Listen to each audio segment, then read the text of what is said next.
दोस्तों, क्या कोई इंसान अपनी शादी के सपनों को ही अपने होने वाले जीवन साथी की मौत का जाल बना सकता है? क्या कोई मंगेतर जो कुछ महीनों बाद 7 फेरे लेने वाली हो, वही अपने होने वाले पति को मौत के मुंह में धकेलने की साजिश रच सकती है? और क्या कोई प्रेमी इतना शातिर हो सकता है कि पुलिस की नज़रों से बचने के लिए अपना फ़ोन दुकान पर छोड़ दे, इंटरनेट बंद कर दे और किसी दूसरे का मोबाइल लेकर वारदात को अंजाम देने निकल पड़े? सुनने में किसी क्राइम थ्रिलर फिल्म की कहानी लगती है, लेकिन पुणे के केतन अग्रवाल हत्याकांड में पुलिस जिस कहानी का दावा कर रही है, उसने हर किसी को हैरान कर दिया।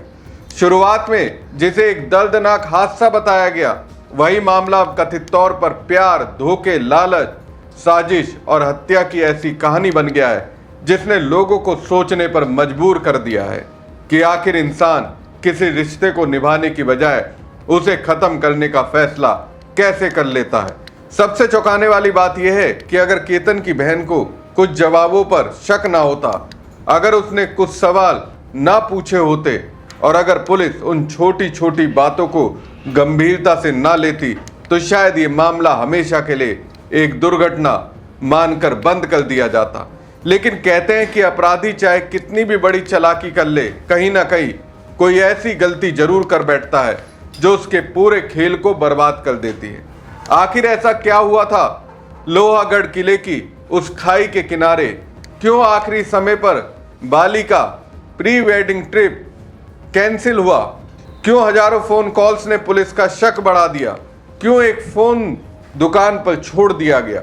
और कैसे एक बहन की सतर्क नजरों ने उस राज का दरवाजा खोल दिया जिसे हमेशा के लिए दफन करने की तैयारी की गई थी। नमस्कार दोस्तों, मैं हूं परवीन सानी। दोस्तों, आज हम आपको इस पूरे मामले की परत दर परत कहानी बताएंगे, जहां हर नया खुलासा पिछले खुलासे से ज्यादा हैरान करने वाला है। इसलिए इस वीडियो को आखिरी तक जरूर देखिएगा, क्योंकि जैसे जैसे कहानी आगे बढ़ेगी आपको समझ आएगा कि पुलिस के मुताबिक ये सिर्फ एक हत्या नहीं, बल्कि बेहद सोच समझकर रची गई ऐसी साजिश थी जिसका अंत आखिरकार अपराधियों की एक बड़ी गलती ने कर दिया। अपराध करने वाले की प्लानिंग और चालाकियां कितनी भी परफेक्ट क्यों ना हो, लेकिन पुलिस अक्सर अपराधियों की गलती से ही पूरे मामले की गुत्थी को सुलझा देती है। ठीक ऐसा ही हुआ केतन हत्याकांड मामले में, जहां अंधे मोड़ पर पहुंच चुके इस मामले में केतन की बहन की सतर्कता और फिर पुलिस की गहन छानबीन ने हत्या की इस खौफनाक साजिश का पर्दाफाश कर दिया। दोस्तों, इंदौर के सोनम रघुवंशी द्वारा राजा रघुवंशी की हत्या का मामला भी लोग भूले भी नहीं थे कि महाराष्ट्र के पुणे जिले से कुछ ऐसा ही मामला सामने आया। इन दोनों मामले में फर्क सिर्फ इतना है कि सोनम ने शादी के बाद पति को मारा था और पुणे के केस में शादी से पहले होने वाले पति को मारा है। दोस्तों, 18 जून की सुबह सब कुछ बिल्कुल सामान्य दिखाई दे रहा था। पुणे के युवा कारोबारी केतन अग्रवाल अपनी मंगेतर सिया गोयल के साथ घूमने निकलते हैं। परिवार को लगता है कि शादी से पहले दोनों कुछ अच्छा समय साथ बिताना चाहते हैं। कुछ ही महीनों बाद उनकी भव्य शादी होने वाली थी।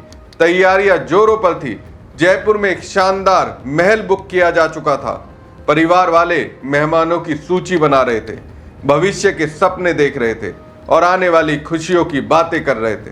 लेकिन किसी को अंदाजा नहीं था कि जिस रिश्ते को लेकर दोनों परिवार जश्न की तैयारी कर रहे हैं, उसी रिश्ते के पीछे एक ऐसा राज छिपा है जो कुछ घंटों बाद एक मौत में बदल जाएगा।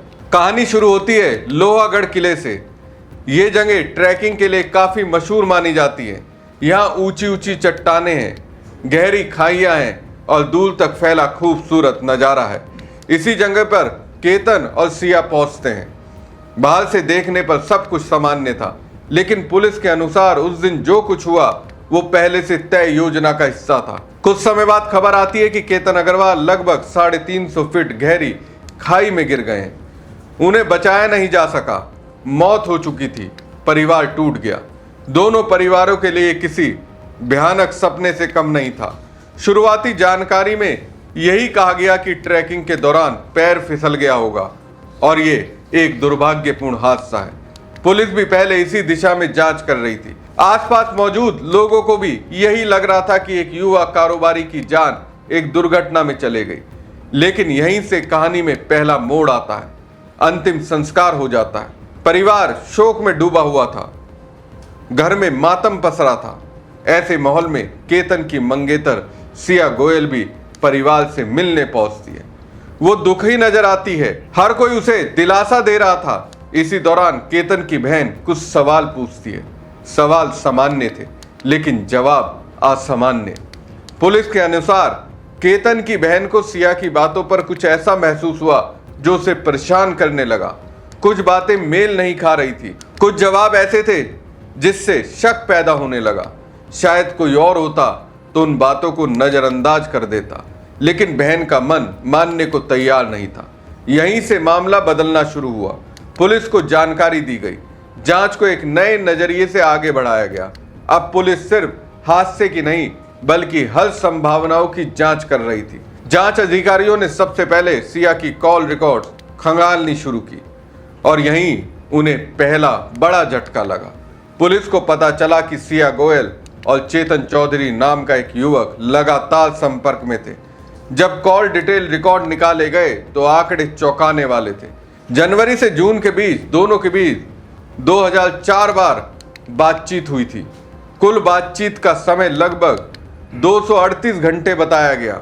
अब सवाल उठने लगे कि अगर सिया की शादी केतन से होने वाली थी तो वो किसी दूसरे व्यक्ति से इतनी लगातार बातचीत क्यों कर रही थी। यहीं से जांच और गहरी होती चली गई।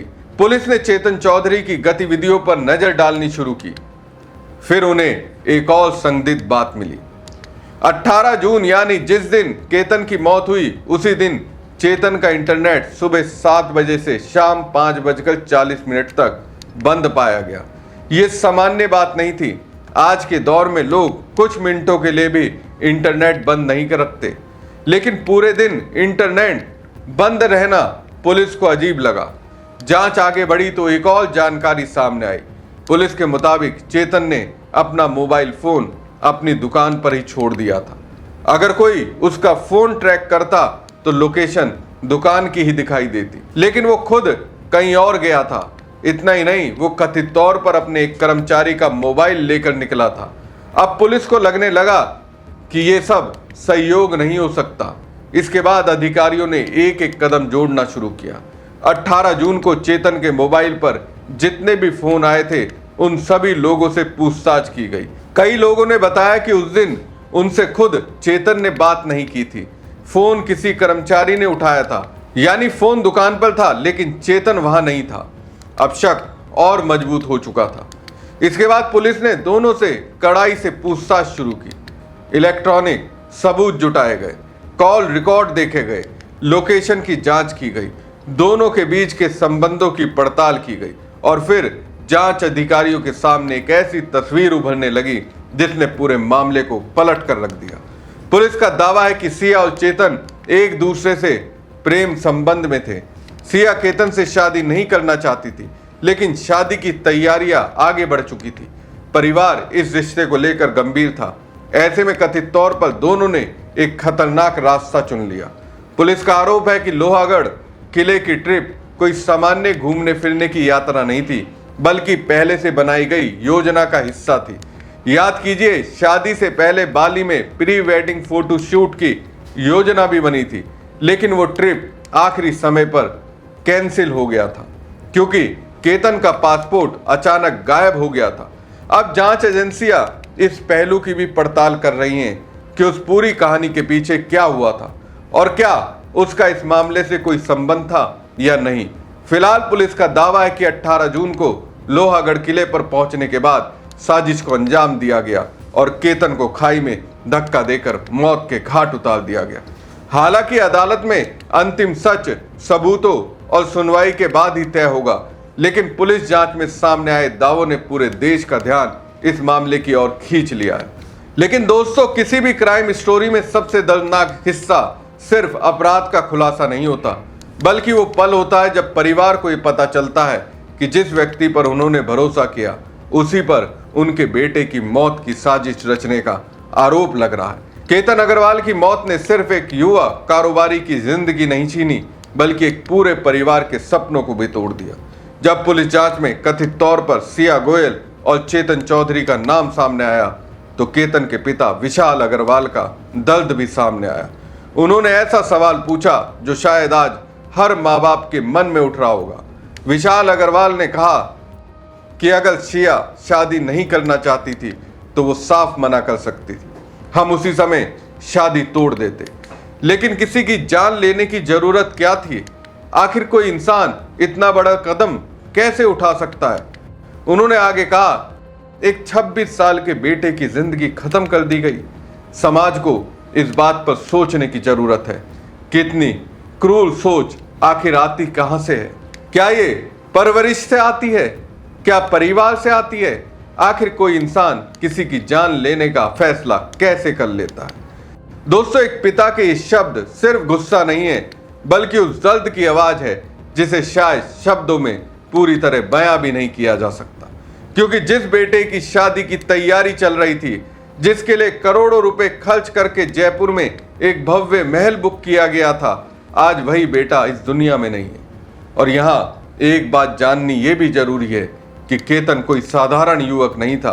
पुणे के बड़े उद्योगपति परिवार से आने वाले केतन अग्रवाल अपने परिवार के रियल एस्टेट कारोबार की अहम जिम्मेदारी संभाल रहे थे। वो सेंसेक्स ग्रुप में डायरेक्टर और चीफ मार्केटिंग ऑफिसर यानी सीएमओ के पद पर कार्यरत थे। कम उम्र में ही उन्होंने कारोबार की दुनिया में अपनी अलग पहचान बना ली थी। उनकी शिक्षा भी काफी प्रभावशाली रही। उन्होंने बिजनेस मैनेजमेंट की कई डिग्रियां हासिल की थी और पुणे के प्रसिद्ध सिम्बोसिस इंटरनेशनल यूनिवर्सिटी से बीबीए की पढ़ाई की थी। केतन सिर्फ बिजनेस तक सीमित नहीं थे। उनके करीबी लोगों के अनुसार वो नई तकनीक और इनोवेशन को लेकर काफी गंभीर थे। वो ऐसे प्रोजेक्ट पर काम कर रहे थे जिनका उद्देश्य सिर्फ मुनाफा कमाना नहीं, बल्कि भविष्य के लिए बेहतर और टिकाऊ समाधान तैयार करना था।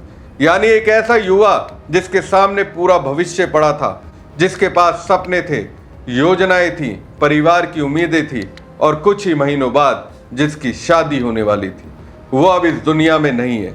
यही वजह है कि ये मामला सिर्फ एक कथित हत्याकांड का नहीं, बल्कि भरोसे के टूटने, रिश्तों के बिखरने और एक परिवार के सपनों के खत्म हो जाने की कहानी भी बन गया है। दोस्तों, इस कहानी का सबसे बड़ा सबक शायद यही है कि अपराधी चाहे कितनी भी बड़ी योजना बना ले, लेकिन सच्चाई को हमेशा के लिए छिपा पाना आसान नहीं होता।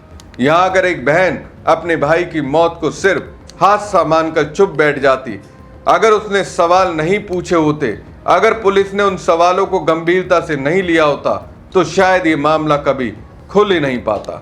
एक तरफ शादी की तैयारियां थी, सपने थे, परिवार की खुशियां थी, दूसरी तरफ पुलिस के अनुसार एक ऐसी साजिश थी जो उन सभी सपनों को खत्म करने वाली थी।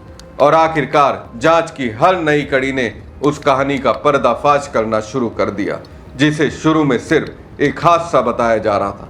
अब पूरे मामले पर सभी की नजर अदालत और आगे की जांच पर है, क्योंकि आने वाले दिनों में और भी कई ऐसे खुलासे हो सकते हैं जो इस रहस्यमय हत्याकांड की तस्वीरों को और साफ कर दें।